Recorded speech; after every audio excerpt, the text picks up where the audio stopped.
मित्रों, नमस्कार। आज मैं बहुत दिनों पश्चात आपके सम्मुख उपस्थित हो रही हूँ। मैं लीना महेंद्रे और मेरे चैनल का नाम है राष्ट्र चेतना। तो आज उपस्थित होने का कारण वो है जो अमेरिका में चल रहा है। अर्थात जो ट्रम्प ने जो कुछ अपने एक जिसको कहते हैं कि बड़बोला तो है ही, तो अपने बड़बोलेपन के चक्कर में आकर के वो कभी भी कुछ भी बोल देता है और जिद पकड़ लेता है। तो वही जिद उसने पकड़ ली थी कि पहलगांव के बाद जब भारत ने ऑपरेशन सिंदूर का आरंभ किया, तो उसने पहले तो कहा कि ये सीज फायर हो गया, मैंने कराया है। और फिर उसने जिद पकड़ ली कि पूरी दुनिया ये माने कि उसी ने सीज फायर कराया है। अब कुछ लोग कहते हैं कि ये मनवाने के पीछे उसकी मंशा ये है कि उसे नोबेल पीस प्राइज चाहिए। लेकिन एक बाल हट, हम कहते हैं बाल हट, स्त्री हट और राज हट। तो ट्रम्प के साथ अगर देखो तो लगता है कि वो बाल हट और राज हट दोनों ही उसमें है, और कहीं ना कहीं स्त्री हट का भी गुण उसमें है।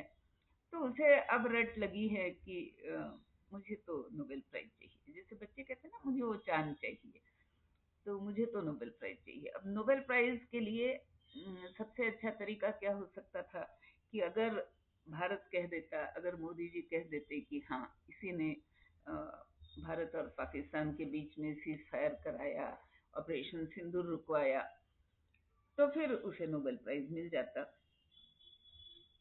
मतलब कई बार क्या होता है, मनुष्य को अपनी असफलता के लिए अपना दोष नहीं दिखाई पड़ता है। वो हमेशा ये कहता है कि देखो, इसकी वजह से हुआ, उसकी वजह से हुआ, उसकी वजह से हुआ। उससे अपने दोष कभी नहीं दिखते, ना वो इस बात को मानता है।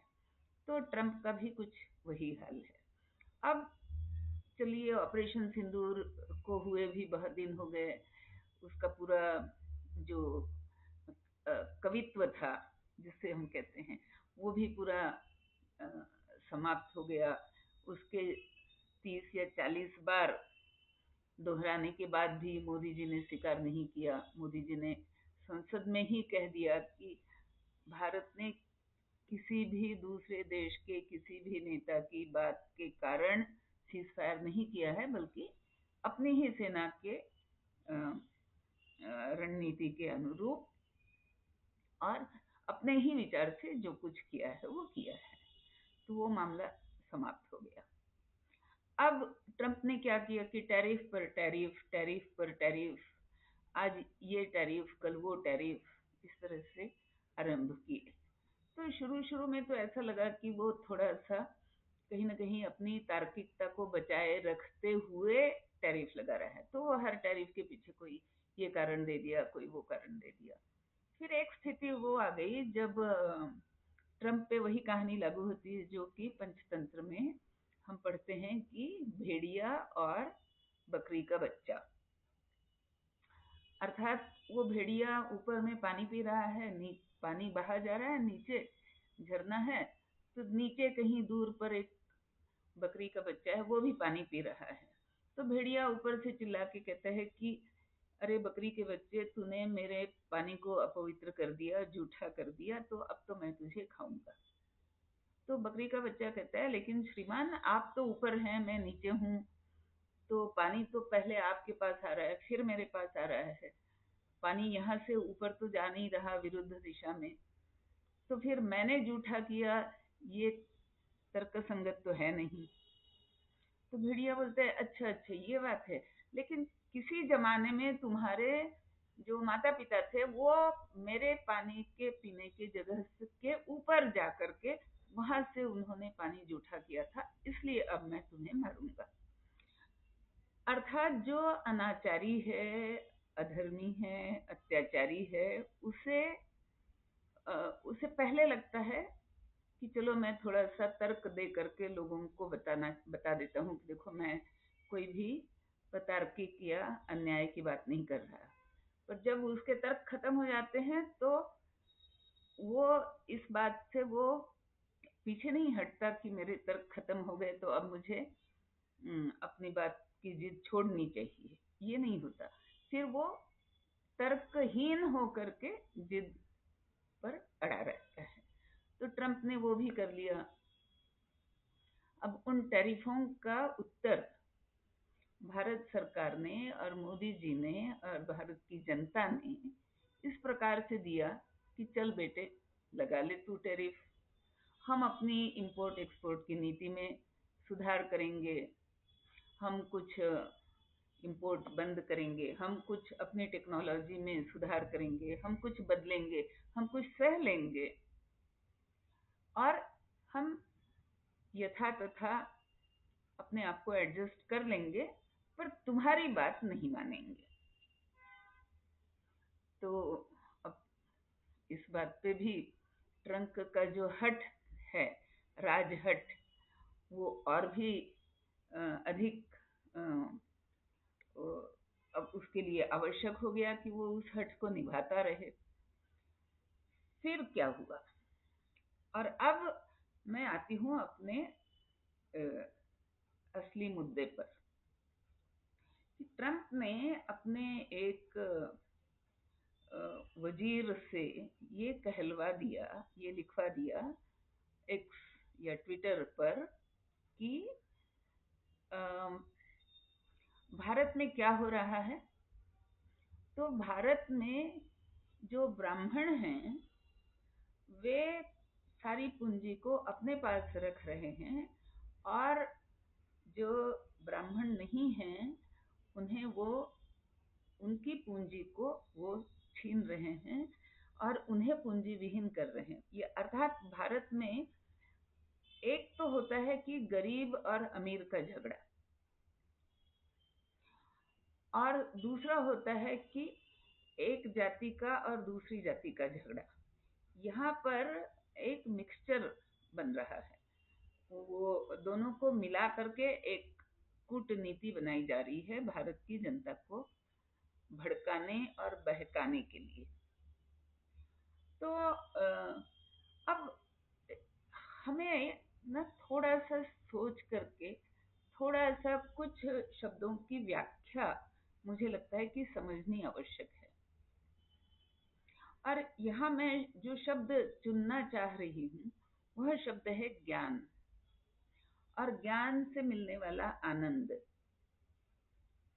मेरा ये मानना है कि जब आप कोई नई कोई नया ज्ञान प्राप्त करते हैं, कुछ नए विचार समझ लेते हैं, वो विचार आपको अच्छे लगते हैं, तो आपको अंदर से एक आंतरिक आनंद की अनुभूति होती है। ये मैंने अपने आयुष्य में, अपने जीवन में, अपने जब मेरी शिक्षा हो रही थी तो शिक्षा दीक्षा के दिनों में मैंने ये कई बार इस बात की अनुभूति मैंने ली है कि कोई एक नया कोई प्रकरण है जिसमें कुछ नई बातें कही गई हैं जो मुझे पहले से ज्ञात नहीं है, तो उन्हें पढ़ते हुए मुझे हमेशा ही एक अलग तरीके के आनंद की अनुभूति हुआ करती थी। और ये उस आनंद की अनुभूति का ही फल है कि वो चैप्टर्स, वो लेसन्स, वो मुद्दे, वो सीखी हुई बात, वो मुझे आज तक वैसी की वैसी स्मरण है। उस आनंद के साथ स्मरण है कि जब मैंने ये पढ़ा था तो मुझे कितनी खुशी हुई थी, जब मैंने ये पढ़ा था तो मुझे कितना अच्छा लगा था, जब मैंने ये पढ़ा था तो मैं कितने आश्चर्य से भर करके और आनंद से भर करके मैं इस चैप्टर को मैंने 2 बार 3 बार 4 बार पढ़ा होगा। तो मित्रों, ये एक भारतीय संस्कृति का ये एक सनातन काल से चला आ रहा विचार है कि ज्ञान में ही आनंद है। और इसीलिए भगवद गीता का वाक्य भी है कि नहीं ज्ञानेन सदृशम पवित्रमिह विद्यते। ज्ञान से बढ़कर पवित्र और कुछ भी नहीं है, क्योंकि वही मनुष्य को एक असीम अनंत आंतरिक आनंद देती है। अब होता क्या है कई बार कि ज्ञान की प्राप्ति के लिए बहुत अधिक साधना की आवश्यकता होती है, विचारों की स्वच्छता की आवश्यकता होती है, मन को तरल बनाकर रखने की आवश्यकता होती है, सेंसिटिविटी की आवश्यकता होती है। और अगर किसी के पास ये बातें ना हो, बुद्धिमत्ता की भी आवश्यकता होती है। और अगर किसी के पास ये बातें ना हो तो उसकी ज्ञान प्राप्ति में विघ्न आते हैं, या मैं कहूँ कि उसकी ज्ञान प्राप्ति की साधना सफल नहीं होती है। ऐसे समय में वह व्यक्ति ये विचार नहीं करता कि मेरे प्रयासों में कहाँ कमी रह गई और ये ज्ञान मुझे क्यों नहीं मिला, ये इस ज्ञान का आनंद मुझे क्यों नहीं मिला, मेरे प्रयास क्या मुझे और बढ़ाने चाहिए, क्या मुझे किसी गुरु के पास जाकर के सीखना चाहिए। ये विचार सामान्यतः मनुष्य के मन में नहीं आते। मनुष्य के मन में विचार क्या आता है? विचार ये आता है कि मुझे आनंद तो चाहिए। अब भले ही वो आनंद अगर ज्ञान से नहीं आ रहा हो तो आनंद पाने के दूसरे कोई उपाय हैं या नहीं। अब यहाँ आनंद शब्द की भी व्याख्या समझनी बहुत आवश्यक है कि हम आनंद किसे कहते हैं, और जो जो एक चिरस्थायी आनंद होता है और एक क्षण भंगुर आनंद होता है। जो क्षण भंगुर आनंद है वह किसी ऐसी वस्तु पर वो निर्भर है कि वह वस्तु समाप्त हो जाए, वह घटना समाप्त हो जाए, वह विचार समाप्त हो जाए और वह आनंद भी समाप्त हो जाता है। जबकि एक चिरस्थायी आनंद होता है कि वह आनंद उस ज्ञान के साथ जुड़ा हुआ होता है। जब भी हमें उस ज्ञान का स्मरण होगा तो हमें वह आनंद वारंवार मिलता रहेगा। तो लोग अब क्या करते हैं, चूंकि ज्ञान की साधना में कमी अगर आ जाती है तो वे उस आनंद को अलग तरीके से पाना चाहते हैं। और ये जो अलग तरीके हैं पाने के, इनमें जो बहुत ही मुख्य है वह है उपभोग का कोई साधन, और उससे भी बढ़कर है दूसरे पर अधिकार जताने की मंशा, प्रेरणा, इच्छा, और उसके लिए कुछ भी करने का हठ। तो कई बार मैं सोचती हूँ कि ज्ञान का विरुद्ध शब्द क्या है। तो ज्ञान का विरुद्ध शब्द अज्ञान नहीं है, ऐसा मुझे लगता है। अज्ञान का तो अर्थ केवल है कि ज्ञान का अभाव, यानी वह ज्ञान जो पाने में अभी शायद कुछ मुझे समय लगने वाला है, मेरे कुछ प्रयास आवश्यक हैं। तो जैसे ही वो प्रयास होंगे, जैसे ही वो समय मैं दूंगी, वह अज्ञान समाप्त होने वाला है और एक वहीं पर एक ज्ञान की उपज होने वाली है। तो अज्ञान जो है वह ज्ञान का विरुद्धार्थी शब्द नहीं है। ज्ञान का विरुद्धार्थी शब्द है अहंकार, और सत्ता से आने वाला अहंकार, धन प्राप्ति से आने वाला अहंकार, उपभोग की संतुष्टि से आने वाला अहंकार। तो क्या हम ये कहें कि धन एक बुरी वस्तु है, या उपभोग एक बुरी वस्तु है, या किसी कार्य को कर लेने के बाद जो सफलता प्राप्त होती है और उन सफलताओं के कारण जो उपभोग आपके लिए उपलब्ध होते हैं वे बुरे होते हैं? नहीं, क्योंकि हमारे यहाँ धन को भी पुरुषार्थ कहा गया है भारतीय संस्कृति में, और काम अर्थात उपभोग, इसे भी पुरुषार्थ कहा गया है। लेकिन वहाँ एक परंतु जुड़ा हुआ है। अगर वह धन, अगर वह उपभोग, अगर वह सत्ता अहंकार से जुड़ जाती है तो फिर वह ज्ञान के विपरीत हो जाती है। और भगवत गीता में बहुत सुंदर तरीके से जनक राजा का उदाहरण दिया गया है कि जनक राजा सम्राट हैं, सत्ता है उनके पास, ऐश्वर्य है, सारे उपभोग हैं उनके पास, लेकिन चूंकि उनके मन में अहंकार नहीं है तो इसलिए वे बड़े ज्ञानी पुरुष गिने जाते हैं। ऐसे ज्ञानी पुरुष जिनकी राज्य सभा में बड़े बड़े ज्ञानी ऋषि मुनि आकर के उनके साथ ज्ञान पर, धर्म पर, नीति पर, ऐसे विचारों पर चर्चाएं करते थे। इस संबंध में हम याज्ञवल्क्य की कथा सुनते हैं, अष्टावक्र की कथा सुनते हैं। और भगवत गीता में उसी जनक राजा का वर्णन, उदाहरण अर्जुन के सामने कृष्ण ने प्रस्तुत किया है कि ऐसे भी राजा हैं जो हैं तो सम्राट, हैं तो पूरे ऐश्वर्य के धनी, जो उस पूरे ऐश्वर्य का उपभोग कर सकते हैं, लेकिन चूंकि उनके मन में अहंकार नहीं है तो किसी भी क्षण उस ऐश्वर्य को वो त्याग भी सकते हैं। उनका बड़प्पन उस सत्ता के साथ जुड़ा नहीं है, उनका बड़प्पन उस ज्ञान के साथ जुड़ा हुआ है। तो ज्ञान का विरोधी शब्द है सत्ता से आने वाला अहंकार, धन से आने वाला अहंकार, अपने उपभोग की संतुष्टि से आने वाला अहंकार। ये अहंकार है जो कि ज्ञान के विरोधी है।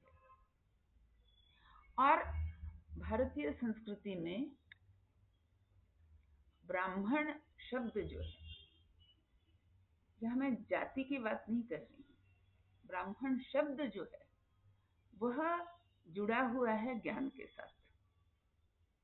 तो ऐसा व्यक्ति जो ज्ञान की उपासना करे, जो स्वाध्याय करे, जो अध्ययन करे, जो अध्यापन करे, जो औरों को भी पढ़ाए और पूरी तरह से ज्ञान साधना में लगा रहे, जो, और ज्ञान भी कैसा, वह ज्ञान जो समाज के लिए उपयोगी है, समाज का हितैषी है। ऐसे ज्ञान के लिए जो व्यक्ति प्रयास करते हैं या ऐसे ज्ञान को पा करके जो उसे ही अपने दिनचर्या और जीवनचर्या में ढाल लेते हैं, उन्हें ब्राह्मण कहा जाता है। और सनातन संस्कृति में हमें हजारों करोड़ों उदाहरण देखने को मिलेंगे जहाँ जहाँ हम पाते हैं कि ब्राह्मण साधारणतया धन संचय नहीं करते थे। वे विद्या का संचय करते थे, ज्ञान का संचय करते थे, ज्ञान को बांटने के प्रयास में लगे रहते थे। धन संचय करने वाले ब्राह्मणों की कथा हमें अपने ग्रंथों में बहुत ही कम मिलेगी, क्वचित मिलेगी। हाँ, गुरुकुल जो चला रहा हो उसे उस गुरुकुल को चलाने के लिए धन का कहीं ना कहीं से धन उपलब्ध कराने की आवश्यकता होती थी। वह धन वह किसी से दान में लेकर के या राजाश्रय लेकर के या जो उसके गुरुकुल में पढ़ने के लिए विद्यार्थी आए उनके परिश्रम से, इस प्रकार वह गुरुकुल चलते थे। धन संचय वहां भी होता था गुरुकुल की आवश्यकताओं की पूर्ति के लिए, ना कि दूसरे पर अधिकार और अहंकार जताने के लिए, ना कि सुखोपभोगों के लिए। तो अब ये आप देखेंगे कि भारत पर जो जो आक्रमण हुए, बिल्कुल आप मोहम्मद गजनी से ले लीजिए या उससे भी पहले सिकंदर से ले लीजिए या उसके आगे मुगल काल के शासकों का ले लीजिए उदाहरण, या अंग्रेजों का उदाहरण ले लीजिए। हर हर आक्रमणकारी जो आक्रांता जो थे, आक्रमणकारी जो थे, जो यहाँ की भूमि पर विजय पाने के बाद यहाँ के लोगों पर भी विजय पाना चाहते थे और यहाँ पर राज्य करना चाहते थे, शासन करना चाहते थे, उन्होंने सबसे पहले इस बात की को सुनिश्चित किया कि इस सनातन समाज का, इस हिंदू धर्म में ब्राह्मणों का पहले सफाया किया जाए, पहले ब्राह्मणों को नष्ट किया जाए, क्योंकि ज्ञान ही वास्तव में, वास्तविक सत्ता जो है वह ज्ञान से आती है। दूसरी सत्ता जो शस्त्र के बल पर आती हो, जो अहंकार के बल पर आती हो, जो बाहुबल से आती हो, वह सत्ता भी चिरस्थायी नहीं होती, लेकिन ज्ञान की सत्ता अबाधित रूप से चलती है। तो ऐसा ज्ञान बटोरने वाले, ऐसे ज्ञान के लिए साधना करने वाले और ऐसे ज्ञान को पूरे समाज में देने वाले, अध्यापन कराने वाले जो हैं, पहले उन्हें समाज से समाप्त करो। तो मित्रों, आप देखेंगे कि चाहे वह अलाउद्दीन खिलजी का राज ले लो, चाहे वह मुगलों का राज ले लो, चाहे बिल्कुल निजाम शाही को ले लो, हर बार, और फिर मुझे लगता है कि स्वतंत्रता के बाद जो कांग्रेस आई सरकार में, उनकी बात ले लो, कम्युनिस्टों की बात ले लो, हर किसी ने ये कहा कि भारतीय संस्कृति में पहले ब्राह्मणों को समाप्त करो। क्यों? क्योंकि ज्ञान को पाना और पा करके उसका कमर्शियल व्यापार करना, ये तो पश्चिमी सभ्यता में चलता है, और वह ज्ञान कभी भी समाज को दृढ़ नहीं करता, सुदृढ़ नहीं करता। लेकिन जो ज्ञान कमर्शियल एस्पेक्ट से नहीं किया जाता, धन संचय के लिए नहीं किया जाता हो, सत्ता बटोरने के लिए नहीं किया जाता है, अहंकार के लिए नहीं किया जाता है, वह ज्ञान समाज के अभ्युदय का कारण बनता है। तो ये जो भारतीय संस्कृति थी या है, जिसमें ज्ञान को समाजोपयोगी बनाने की बात हमेशा कही जाती है, हम सब तरफ से अच्छा ज्ञान पाएं और उससे समाज का भला हो, हम कानों से अच्छी बात सुने, हम आंखों से अच्छी बात देखें, ज्ञान की बात देखें, ज्ञान को देखें, ज्ञान को सुने, ज्ञान को पाएं, ज्ञान को बटोरें, और इससे पूरे समाज का भला हो, विश्व का कल्याण हो। ये भावना हमेशा भारतीय संस्कृति की रही है। लेकिन हाँ,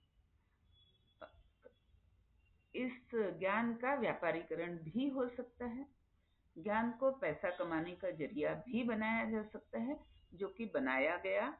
पश्चिमी देशों ने तो बनाया ही बनाया, हमारे भारत में भी कांग्रेसी राज में बहुत बड़े पैमाने पर ज्ञान को कमर्शियलाइज करके, धन संचय का साधन बना करके, उसके माध्यम से सत्ता का साधन बना करके, और एक आप देखेंगे आज हमारे देश में आपको कई ऐसे राजनेता मिल जाएंगे जो राजनेता कम और शिक्षा सम्राट अधिक हैं। उन्होंने कमर्शियल बेसिस पर अपनी शिक्षा संस्थाएं चला करके रखी हुई। तो खैर, मैं उस बात में अभी नहीं जाना चाहती। ज्ञान को बांटने के लिए भी धन की आवश्यकता होती है। धन संचय गुरुकुलों की भी आवश्यकता हुआ करती थी, ताकि भविष्यकालीन जो कठिनाइयां हैं, भविष्यकालीन जो आवश्यकताएं हैं, उनकी पूर्ति हो। तो धन संचय अपने आप में गलत नहीं है, और अध्यापन के लिए, ज्ञान को बांटने के लिए भी जो व्यवस्था करनी पड़ती है, उसमें भी धन की आवश्यकता होती है। मैं अंतर करना चाह रही हूँ कि वह ज्ञान जो पैसा बटोरने के लिए बांटा जाता हो, और वह ज्ञान जो बांटने के लिए पैसा बटोरा जाता हो, तो दोनों में अंतर है। तो भारतीय परंपरा हमेशा ज्ञान को बांटने के लिए हमें प्रेरित करती है। उसके लिए जो संसाधन आवश्यक है, उन्हें हम बुरा नहीं मानते। कुछ हद तक हमें वो संसाधन भी जुटाने पड़ते हैं, लेकिन हम ज्ञान को कमर्शियल करने की बात नहीं करते, जो कि पश्चिमी देश, जो कि कम्युनिस्ट विचार प्रणाली, जो कि विश्व के अन्य सारे धर्म, जो रिलीजन, धर्म तो मैं नहीं कहूंगी, रिलीजन, पंथ, वो इसे बुरा नहीं समझते, वो इसकी प्रैक्टिस करते हैं। और कई बार तो मैं देखती हूँ कि भारतीयों का ज्ञान लेकर के, उसकी पढ़ाई करके, फिर उसे कमर्शियल भी कर लेते हैं, लेकिन उस बात में भी मैं अभी नहीं जाना चाहती। तो ये जो ब्राह्मणों को सफाया करो, ये जो एक राजनीति का मुख्य पहलू हुआ करता था, एक मुख्य आयाम हुआ करता था, जो भी आक्रांता थे, उन आक्रांताओं की राजनीति का ये एक महत्वपूर्ण पहलू हुआ करता था कि ज्ञान को बांटने वाला जो समाज है, जो लोगों को प्रशिक्षित करता है, जो लोगों को अध्यापन की तरफ मोड़ता है, जो लोगों को ज्ञान की तरफ मोड़ता है, उस समाज को समाप्त करो। आपको औरंगजेब के फतवे मिल जाएंगे, आपको निजाम शाही के फतवे मिल जाएंगे, आपको टीपू सुल्तान के फतवे मिल जाएंगे, आपको अकबर के फतवे मिल जाएंगे, आपको अंग्रेजों के फतवे मिल जाएंगे, जहां नीति, उनकी कूटनीति यही हुआ करती थी कि पहले ब्राह्मणों का सफाया करो। कश्मीर में क्या हुआ? ब्राह्मणों का सफाया किया गया। टीपू सुल्तान ने क्या किया? जो नंबूदरीपाद ब्राह्मण थे, उनका सफाया किया। कम्युनिस्टों ने क्या किया? स्टालिन क्या कर रहा है, क्या कह रहा है? सारे यही बात तो कह रहे हैं। और वही बात जो हमारे भारत के आक्रांताओं ने कही कि ब्राह्मणों का सफाया करो, वही बात आज अमेरिका में बैठ करके ट्रंप का प्रतिनिधि ट्विटर के माध्यम से कह रहा है कि भारत के ब्राह्मण भारत के गरीबों का शोषण करते हैं, और यह हमें इसे बर्दाश्त नहीं करना चाहिए। हमें हमें मतलब अमेरिकनों को, वो कह रहा है, हम इससे सह नहीं सकते। तो जनाब, ये जो ज्ञान को बांटने की परंपरा है, इसको आप समाप्त करना चाहते हैं। ज्ञान को कमर्शियल बेड़ियों में बांध करके रखने की आपकी परंपरा है, उसका आप प्रसार करना चाहते हैं, तो समझ लो कि वह विश्व कल्याण की बात कभी नहीं हो सकती, वह सदैव विश्व विनाश की ही बात होगी।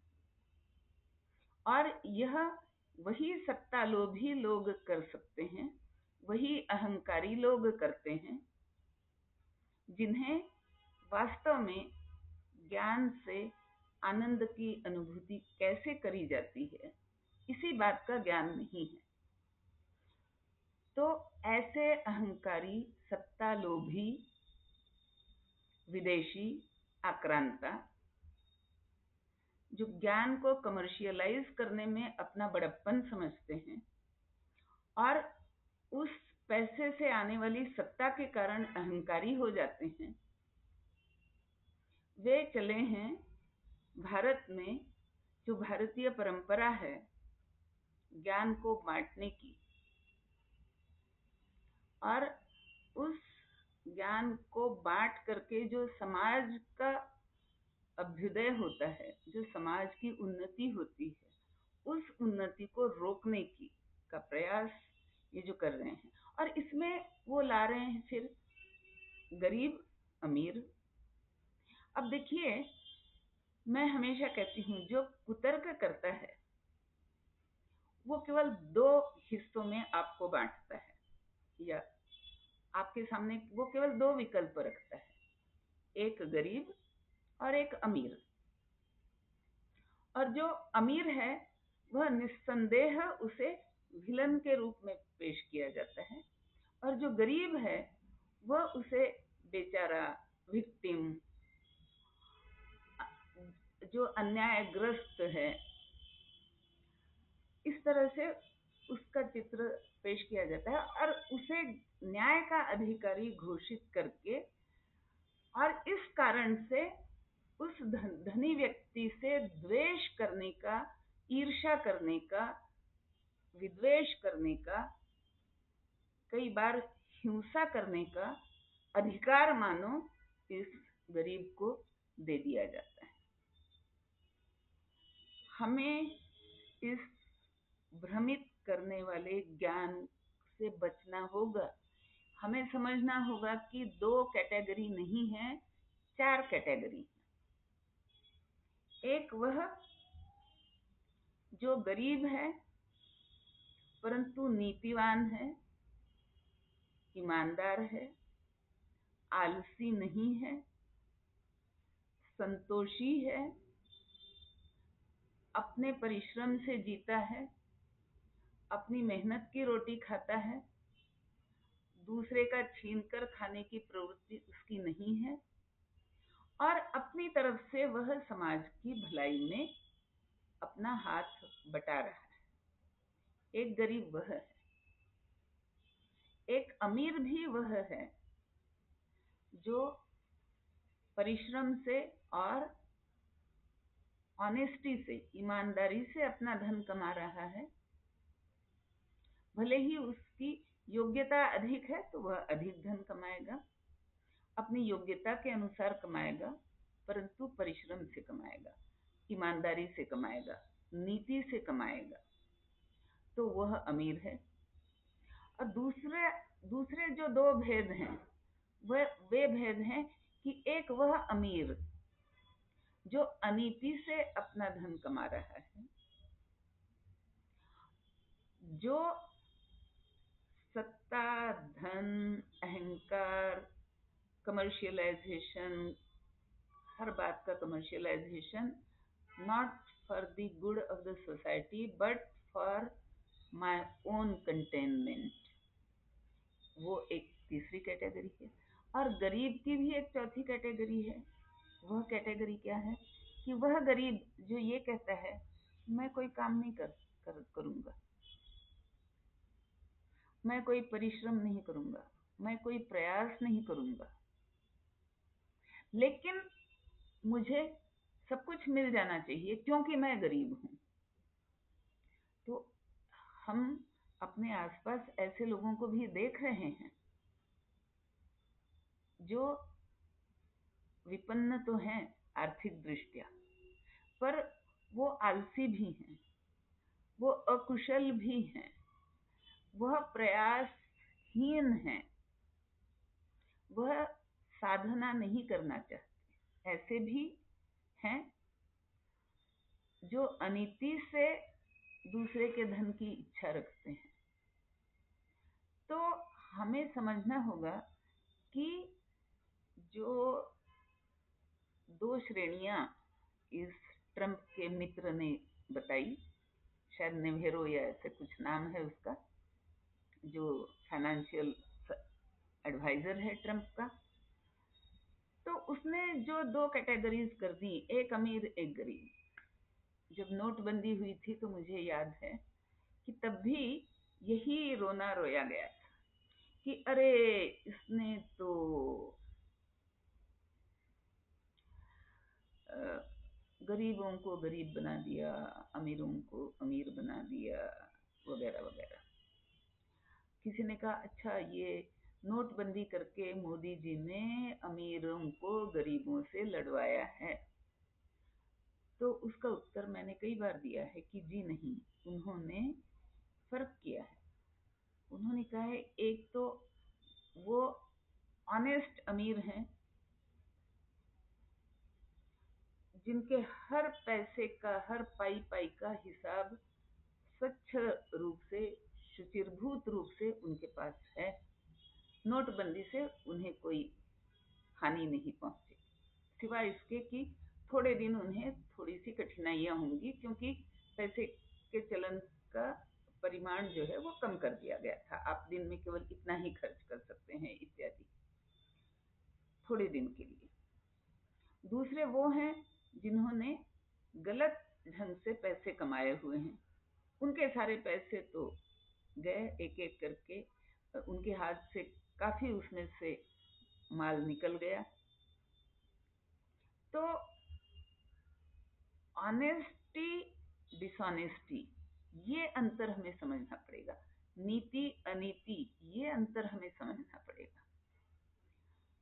हमें गरीब और अमीर ये अंतर करने की आवश्यकता नहीं है, क्योंकि अगर गरीब है लेकिन वो संतोषी है तो वो आनंदी है। सवाल असल है आनंद का, ईमानदारी का, सत्यनिष्ठा का, प्रयासों का। तो वो जिसके पास है, और संतोष, तो वो जिसके पास है वह प्रसन्नता का, आनंद का हकदार है। और जो अहंकारी है, जो दूसरे के धन पर नजर बनाए हुए है, जो ज्ञान को छिपा करके फिर उसे कमर्शियल बना करके वहां पैसा कमाई, वहां पर सत्ता कमाई, वहां अपने अहंकार को संतुष्ट किया, वो कैटेगरी, वो अलग है। तो जब कोई ये कहता है कि भारत के ब्राह्मण ये वो वगैरह वगैरह, तो भारतीयों को ये समझना होगा, दो बातें समझनी होंगी। एक, हम अपनी ज्ञान परंपरा का निर्वाह करें, और जो हमारे यहाँ ये कहा जाता था कि जो ज्ञानी है उसका सम्मान करो। जो ज्ञानी है, या जो ज्ञान के लिए परिश्रम कर रहा है, ज्ञान के लिए प्रयास कर रहा है, ज्ञान की साधना में लगा हुआ है, उसका सम्मान करो, ये कहा गया सदा ही।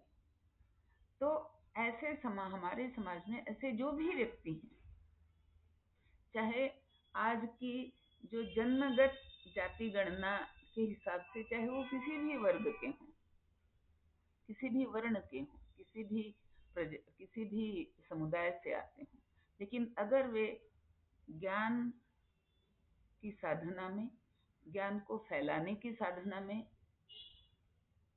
काम को कुशलता पूर्वक करने की साधना में अगर वो जुटे हुए हैं, तो आज हमारे समाज को ऐसे लोगों की आवश्यकता है। और वही हमारे समाज के, सही अर्थों में वही हमारे समाज के ब्राह्मण हैं, और उनकी रक्षा हर प्रकार से हो। और किसी ट्रम्प के, किसी तथाकथित एडवाइजर के बहकावे में हमारा भारतीय समाज ना आए, और हमारा भारतीय समाज ज्ञान और ज्ञान के प्रयास, ज्ञान की प्राप्ति, उनसे मिलने वाले आनंद को समझ सके, पा सके, और फिर वो कह सके कि ये धन मैंने पा लिया, राम रतन धन पा लिया, तो अब मुझे उस सत्ता के अहंकार की या धन के अहंकार की आवश्यकता नहीं है। उसे मैं समाज के लिए लगाऊं, ज्ञान को भी समाज के लिए लगाऊं, जो धन है उसे भी समाज के लिए लगाऊं। अपने लिए बटोर करके रखने की प्रवृत्ति को हम आसुरी प्रवृत्ति कहते हैं। और सबों के साथ बांट करके, मिल बांट करके खाने की, मिल बांट करके उपभोग करने की, मिल बांट करके साझा करने की जो प्रवृत्ति है उसे हम दैवी प्रवृत्ति कहते हैं। उसे यज्ञ कहा गया है हमारे शास्त्रों में। भगवद गीता के 3 अध्याय में यह यज्ञ की व्याख्या की गई है। तो ज्ञान, उसको फैलाना, अध्यापन, उसे बांटना, ज्ञान के लिए प्रयास करना, उससे आनंदित होना, उससे खुशी पाना, आनंदी रहना, ये हमारे सनातन सभ्यता के, सनातन संस्कृति के अच्छे लक्षण बताए गए हैं किसी भी मनुष्य के लिए। हम वैसे बने। और वह जो विद्वेष फैलाने वाली बात जो कर रहा है ट्रंप का वह तथाकथित मित्र, उसके कारण हम भ्रमित ना हों। माँ विद्वेषा वह, हम दो के बीच में कभी भी विद्वेष ना रखें। और वह विद्वेष, जब भी अहंकार होगा तो ईर्ष्या और विद्वेष आ जाएंगे। जब भी ज्ञान होगा और ज्ञान से आया हुआ आनंद होगा, तब ईर्ष्या और विद्वेष नहीं रहेंगे और ना ही अहंकार रहेगा। तो आइए हम सोचें कि हमें अपने समाज को किस दिशा में ले जाना है। और अगर ट्रंप को फिर से तीसरी बार असफल करना है, पहली बार तो जब हमने नहीं माना कि तुमने सीज फायर कराया, दूसरी बार तब जब उसने कहा हम ये टैरिफ वो टैरिफ, हमने कहा लगा ले बेटे, जो भी करना है कर ले। और तीसरी बार जब वो ये कह रहा है कि भारत से ज्ञान की परंपरा को मिटाओ, जातिगत विद्वेष फैला करके भारत की ज्ञान परंपरा को मिटाओ, तो यह विद्वेष हमें फैलने नहीं देना है। आज के लिए इतना ही। धन्यवाद। वंदे मातरम। राम राम।